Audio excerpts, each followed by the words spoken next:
Hello and welcome back to the channel. My name is Krashy, and today we're going to be going through a bit of a jungle guide. Now, this is pretty basic stuff in my opinion, but I do get questions like all the time about why I'm doing certain things, and there's certain key points to jungling that I think are really important. So we're going to load up a practice mode, and I'm going to play it just like I'm starting a brand new game jungling, because the reality with jungling is that jungling and any role in this game really is a pretty short form role because of the speed of the game. So we're going to be doing Talonflame, and we're going to take acrobatics off the start, and we're going to jump over this wall. If you don't have a character that can go over the wall, then you simply will walk around. Now, if you hit the grassy side, Lillipup will run up, and if you hit the like sandy side, then Lillipup will run down. So we're doing what's called a traditional jungle clear, and what's going to happen here is if you go Lillipup to Ludicolo to Bouffalant, then you'll go crab, you'll end on top side.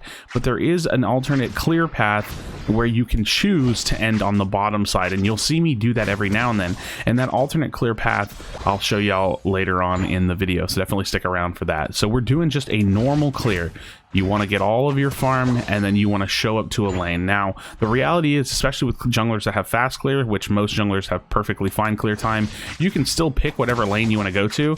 Like, because now, from between, like, let's say 906, 910, anywhere in this area, I don't have anything to do other than to be in lane for 850Bs. So if I want to run back down to bottom, I can. If you want to stay top and look for an early gank, you can. But the point being is I want to be there for 850Bs. So 850Bs are up, and you have to be here for this. Like, you always want to be here.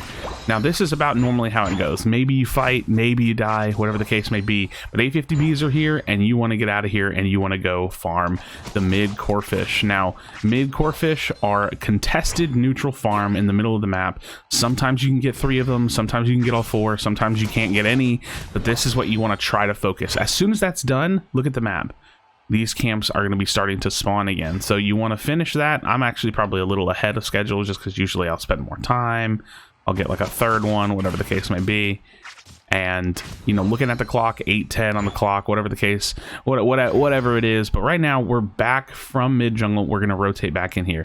In this section of the game, this is where I fear a lot of people steal jungle, because the jungler's usually not back there to get it. And this is a mistake. Usually, if the jungler's not back there to get it, just give them time. You still want your jungler getting farm. So as a jungler, you don't want to spend too much time in lanes. You want to gank like a lane. Maybe you could gank 2 lanes. But ultimately, you want to make sure that you're getting this farm, because next big objective on the clock is going to be the 720Bs. So I'm doing a full rotation, I'm doing a full clear. Look at the clock, 7:35, 720Bs will be up. So you want to be postured, you want to be here, ready, maybe get an early gank in, whatever the case may be. And then 720Bs are going to be up, which are right before the 720 Dreadnought. So at this point, most players should be in the bottom lane. You should be looking to team fight here, backing up. And in this particular section of the game right here, look at my level. I'm a little over 8. You know, obviously I'm getting all the farm by myself, but this would insinuate that, let's say maybe I had some kills.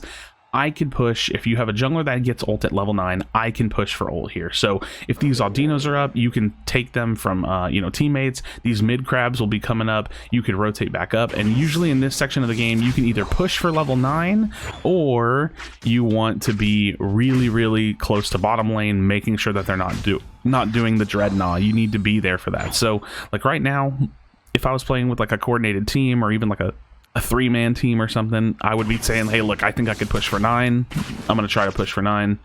And boom, I get 9. So now this fight, we're dancing around, we're looking to engage, but I have my ultimate, and you can make a play. And honestly, this is jungling right here. Pretty much about here is where it ends. At this point, when Dreadnought's dead, you want to have someone like covering bot lane mostly. You want to have your team go top lane for Rotom, which was already taken by the NPC in this game.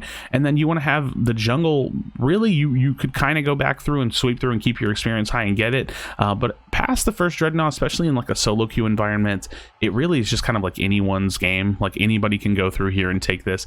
At this point, the game has turned into a team game, and all roles have been eliminated. That is truly the jungle outline.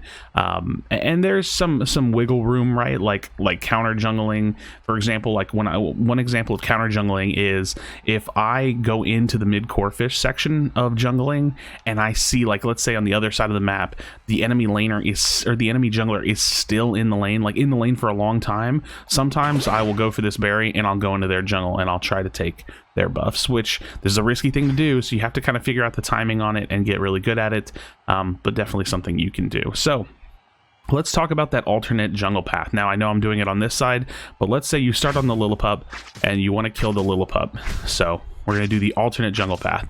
Well, let's say I want to start on top lane. Well, instead of killing Ludicolo right there, I'm actually going to come to the crab first, and I'll finish the crab off. And usually in a normal game, Ludicolo will barely have been spawning. So then you kill Ludicolo and you finish the rotation on the opposite side of the map. So usually I'll do this when I want to, like I said, I want to choose what side of the map I want to end on in terms of my first jungle clear. So you can either kill Lillipup to Ludicolo to Bouffalante, or you can kill Lillipup to Crab to Ludicolo to Bouffalante, and then that will change which side of the map you end on. Just for the sake of saying, since this is kind of like a light jungle guide or like a refresher on the jungle, the Ludicolo buff will give you additional damage. Actually, I think I can read it. When a Pokemon's attack is hit a wild Pokemon with low HP remaining, they deal increased damage. So the Ludicolo buff will give you increased damage to wild Pokemon, and the red buff, the Bouffalante buff, when the Pokemon's attack hit, they decrease the opponent's Pokemon's movement speed for a short time. So it's a movement speed decrease. So, for example, again, like I said, you really don't want to be taking these buffs from your jungler in the early game, and the main reason why is because of experience, but also the blue buff, the Ludicolo buff, is incredibly important for the jungler in terms of their clear time and being able to like clear through the jungle fast and being able to to do all the things they need to do. So definitely something to think about there. So hopefully I feel like you guys got some good information and I was able to refresh y'all.